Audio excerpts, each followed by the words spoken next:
Mr. Speaker, I rise to present to this Honourable House the annual report of the Anna Powell Light Inc. for the year ended 2012. Reports from committees. Oral questions without notice. Questions and notice. Honourable members, there is only one question on the paper. There is a written reply. The question is in the name of the Honourable Member, Mrs. June Marcello, and it's to the Honourable Member of Minister of Education. Sorry, the answer has not been received. Statements. I had asked that if permission could be granted to let the question wait until after the budget debate to be answered. Well, I don't know who you've asked. I had indicated if it was possible. I think you need to speak to the speaker. Well, actually, it was the table officer, I believe, Ms. West. Well, that has been communicated. Can I then, without that being communicated? The clerk. I discussed with the clerk, but there is a time limit put on the questions. Go ahead. Statements by ministers, including policy statements, personal explanations, requests for leave to move the adjournment of the National Assembly on definite matters of urgent public importance, motions relating to the business or sittings of the National Assembly, and moved by minister. Introduction of bills, public business, government's business. Honourable members, we will now resume the debate on the budget for the year 2014. The first speaker leading off today's debate is Mr. John Adams, representing Region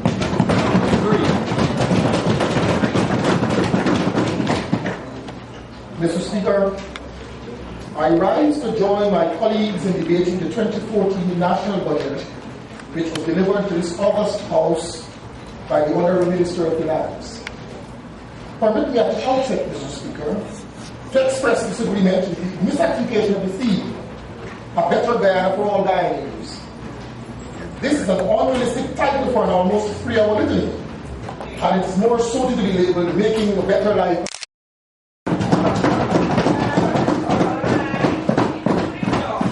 The 2014 budget, touting of $220 billion, makes very little provision for the ordinary public servant. This anti-labor budget does not in any way offer hope for the ordinary man becoming a real man. Although there is neither provision for any new tax nor increase in taxes in the budget, the ordinary public servant will continue to struggle to provide a good life for his or her family. This contrasts with decades ago when a public servant could have maintained his family, educate them, cater for medical expenses, and provide for an occasional vacation for the family. Mr. Speaker, despite the new measure of an education grant of $10,000 to every child attending school, this cannot suffice adequately for the small income earners. This measure, though it may sound well, will give more to those who already have, and are therefore not much needed in such assistance. I would wish to suggest, Mr. Speaker, that some more thought be given to this measure before it is being implemented. Since the child whose parents can afford will get the same benefit as the child whose parent is struggling to send him or her to school, it would have been better for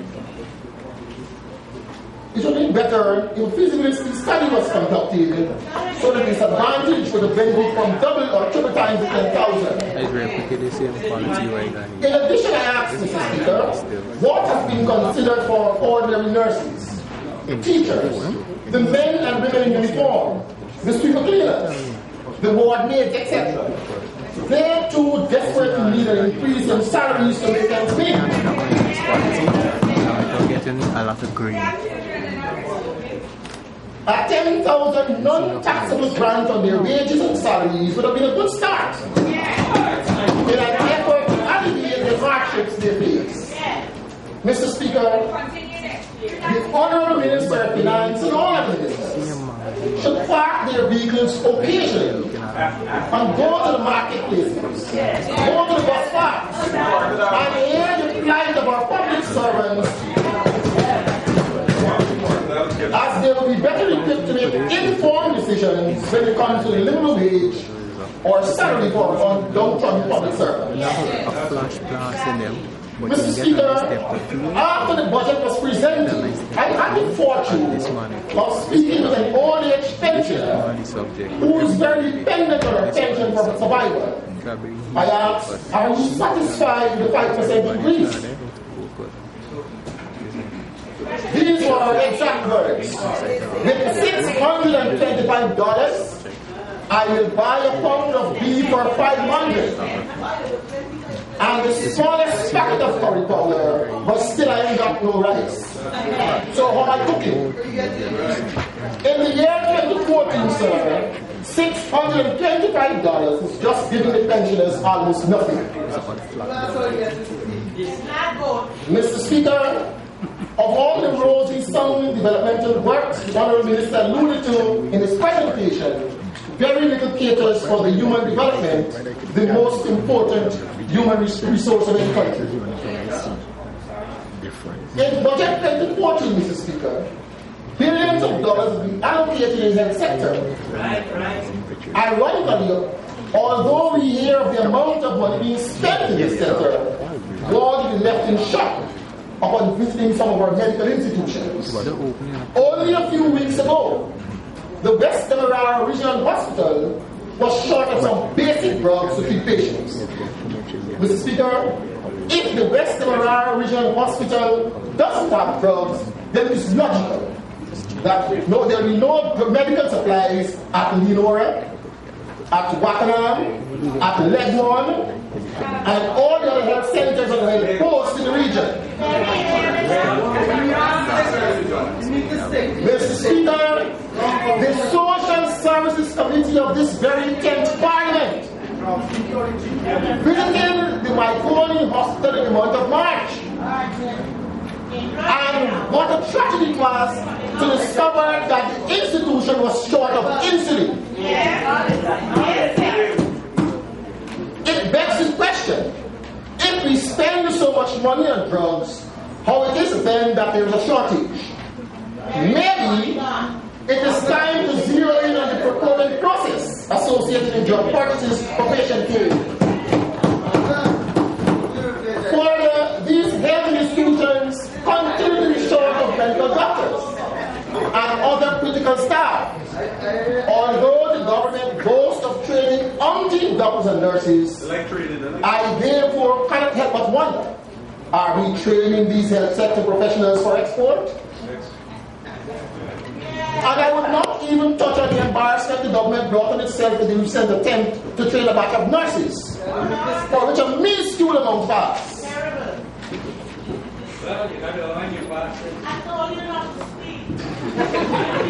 Mr. Speaker, we continue to witness the rapid decline of the sugar industry.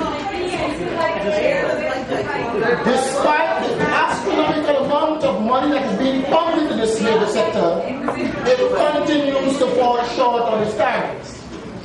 A multi-million-dollar factory designed and constructed at Selden against advice from knowledgeable, experienced technicians has only served to trigger sugar into its lowest sweet, losing its sweetness. The annual injection of billions of dollars is not clearly the answer to Gaisuko's woes. For until we have the right kind of management, Gaisuko will continue to go to ruins.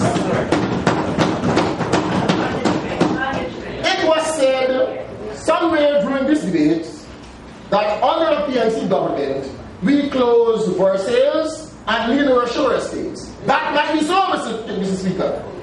But although they were closed, Gaisuko was reaching and surpassing its targets of the year.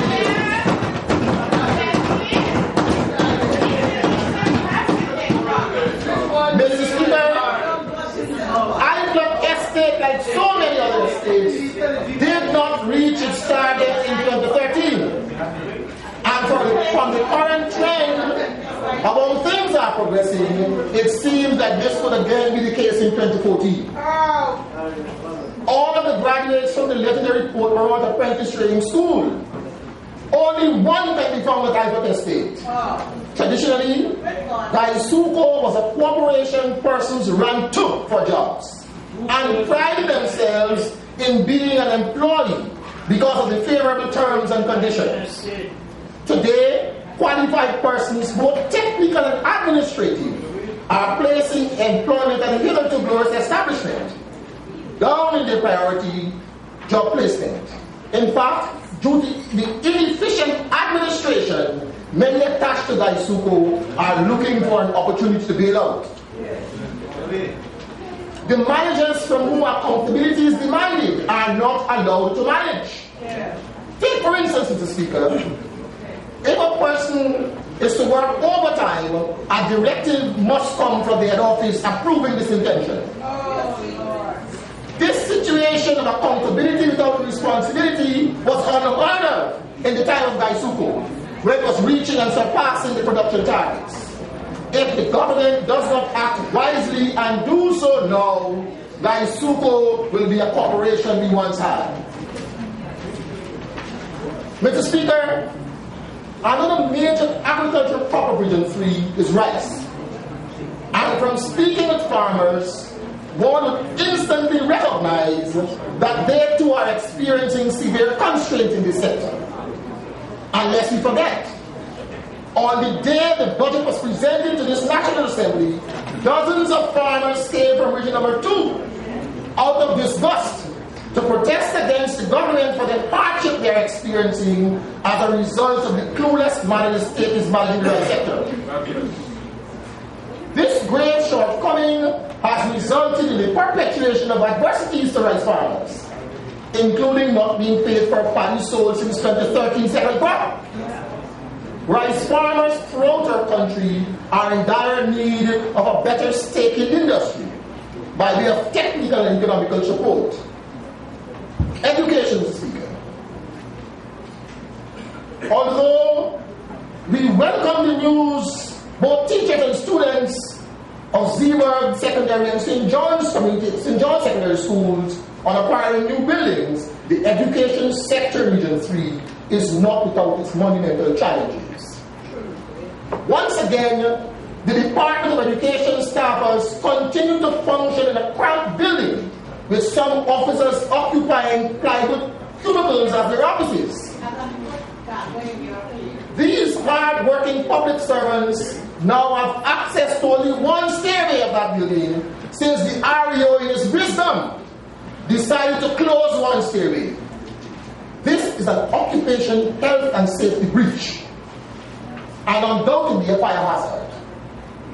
Our trainee teachers continue to be housed at the Bridgham Secondary School with no access to a library because the area of the building they utilize for training is wholly inadequate to house a functioning library. While this short-sightedness is happening, a building which once housed a section of Windsor Forest Primary School remains unoccupied and unused. Another case of short-sightedness, Mr. Speaker. The students of Bridgham Secondary School have been relegated to utilizing a portion of land in the compound of the West Aurora Regional Hospital as their agri-plot. This discomfort exists even though a building which once housed the Practical Instruction Center Agri is left to rot, and more than 3 acres of land is becoming a forest. All of this is happening, Mr. Speaker, when this very government has introduced the SCCP program. And agri-science has the tendency to attract the largest number of students. I recommend, Mr. Speaker, that the Practical Instruction Center Agri at Fellowship be reopened. The Practical Instruction Center Industrial Arts is now being housed in one building, and students are forced to do both practical and theory in the same environment. And here again, the other more appropriate building to do the theory is being left to crumble. What foresight does this exemplify? Mr. Speaker, again we continue to see the 2014, as in previous budgets, the machinations that will result in a wanton waste of money while simultaneously enhancing the bravery training for political associates of government. This historical revelation of an obvious absence of value for money regarding several road projects will intensify, and the trend of work not being done to specification, resulting in contractors becoming wealthier on the backs of the taxpayers. A few cases about shoddy work in Regent Street are some community roads, such as the Hague Backdam Access Road, Lades Avenue, and the Lansdale Old Road. The main road leading to the Strawberry Secondary School is sometimes impassable in the rainy season. Mr. Speaker, much more has to be done. Much more can be done for all Guyanese to have and enjoy a better life. If the title of the 2014 budget is to be taken seriously. For now, it is devoid of the realism needed to stimulate the human capital of Guyana. I therefore, Mr. Speaker, cannot support the passage of the 2014 budget in its present form. I thank you.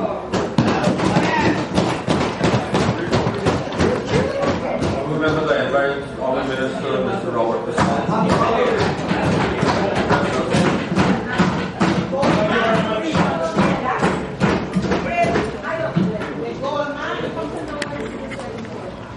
Thank you very much, Mr. Speaker.